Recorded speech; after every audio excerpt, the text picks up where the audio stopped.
So let me tell you a little bit about why I'm curious about this topic. My grandparents were all born in Sweden, and so I have a lot of cousins over there. And I have one cousin, Eva, who wrote a book called The Charisma Code. Now the bad news is, it's only in Swedish.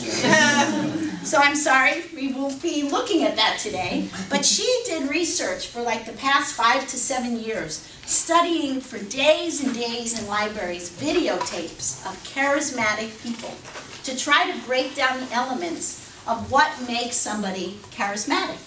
And a lot of that has to do with the right and left side of the brain and how things that we need to learn to become really good speakers. So we have been working on projects together for years. Unfortunately, her written English isn't that good, and my Swedish is like, you'd get less than the preface on my written Swedish. So we haven't figured out how to do this yet, but we're going to work on something that will come out hopefully this year. In English, yes. But a lot of my facts and figures and things are deemed from her research, which I have learned a lot from. So we thank Eva, even if she isn't here. We've been on Skype a lot as I prepared this. So for you people who are left brain people, and we'll talk more about that in a minute, you want to know where we're going. Because if not, you don't want to be on this bus.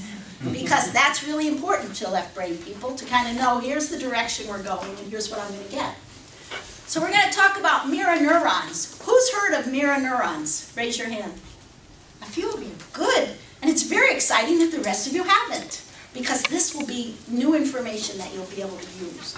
We're going to talk about the left brain and how we can help left brain people.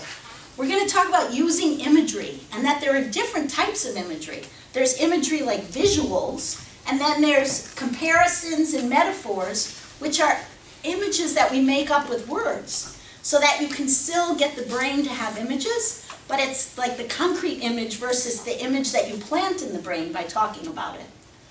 Then we're going to talk about pauses, because we talk about that a lot, right, in Toastmasters, about pauses. But I'm going to give you some other information about pauses that I think you'll find very valuable, because I did. I was quite surprised. In the last class when I did it, they were quite surprised too. And then eye contact. Another thing we talk about in Toastmasters all the time. So we're going to just make sure that these things, if we incorporate these into our speaking, we will be using and speaking to both sides of the brain, and so therefore connect with our audience.